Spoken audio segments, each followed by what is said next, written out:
Hi, this is Shannon Marr with Guarantee Real Estate, and I'm here at the Central California Koi Society Koi Show, and I want to introduce to you, on my left here is Rosimeri Tran. She's the show chair and club secretary, and on my right here is Greg Mariano. He's the president of the Central California Koi Society. So thanks so much for having me. Can you guys tell me a little bit about your club and your event here and what it's all about? Well, we're the Central California Koi Society, and we try to promote the hobby of koi keeping. And this is a koi show where we have judges come in and judge different varieties of koi, and we have prizes and awards for those with the best color and the sizes.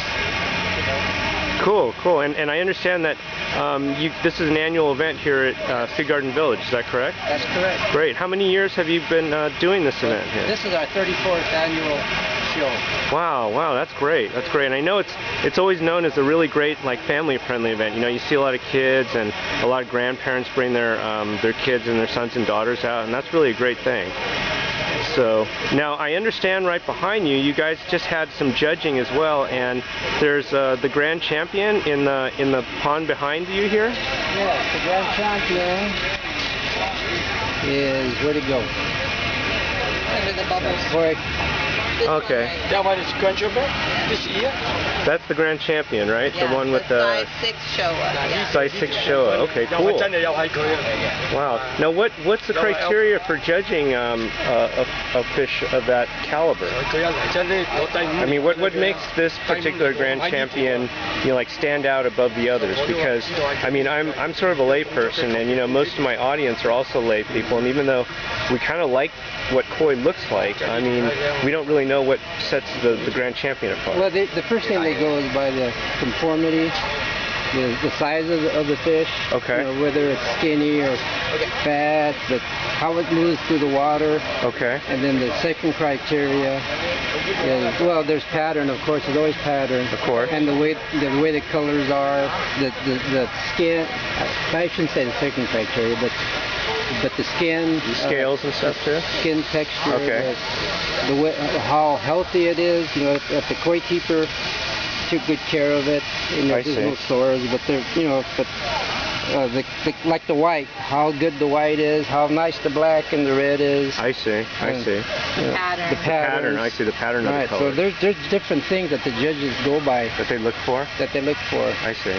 Well, does the size of the fish make any difference? Because one of the things I noticed since I've been here is that a lot of the guys selling fish are like they're really small, and then these guys who end up being champions are pretty big. Does the size make any difference in any way? I mean, they're judged in their own size group. This particular one is a size 6, which is 24 inches and over. Mm-hmm. So it would compete against all fish in that size group.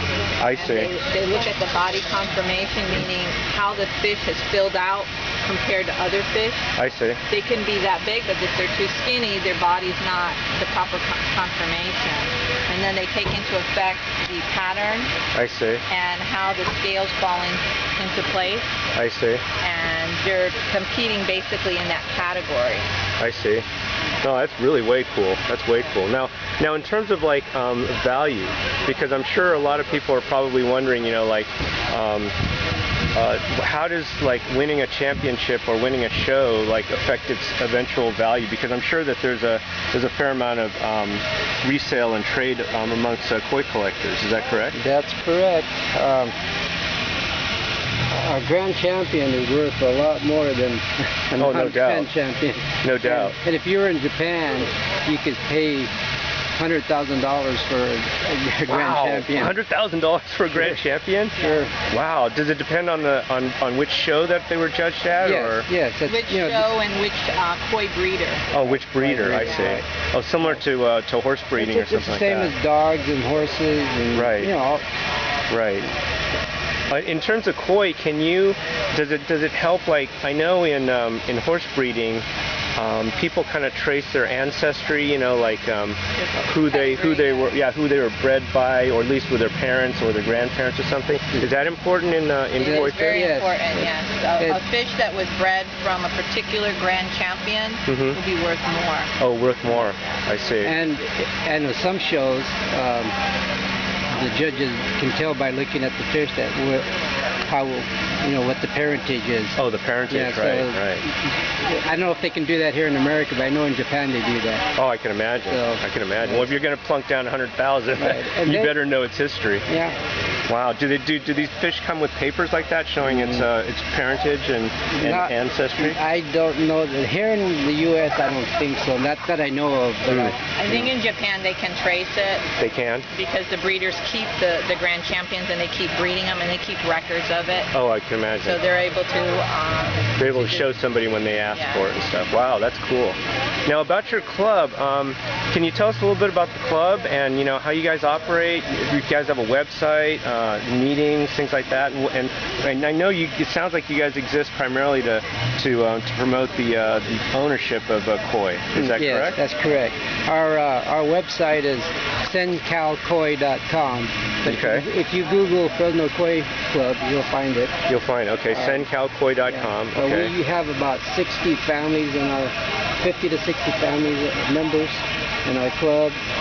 We have meetings once a month. Once a month? I see. And then are those announced on the website? Those are announced on the website. Okay. We have a monthly newsletter. That's also available on the website. It's also on the website. Okay, cool. And we have our biggest event is the koi show. Of course. We have pond tours every year. Oh, wow, that sounds pretty interesting. So you actually go into private homes? Right. Oh, wow. Wow, that sounds really interesting. Okay. Is there like members of the club are also open sometimes their homes to people coming through for that particular tour? Yeah. Oh, wow. That might be something interesting to do. Do you guys have a lot of people in the Big Garden area who are koi owners? Yes, we do. Okay. Wow, that's really interesting. That's really interesting. Okay. Well, I want to thank you guys both. Let me show you again one more time. This is Greg Mariano here, the president of Central California Koi Society, and this is Rosimeri Tran, the secretary and event chair for this event. Thanks a lot for letting me talk to you guys today. Okay, you're welcome.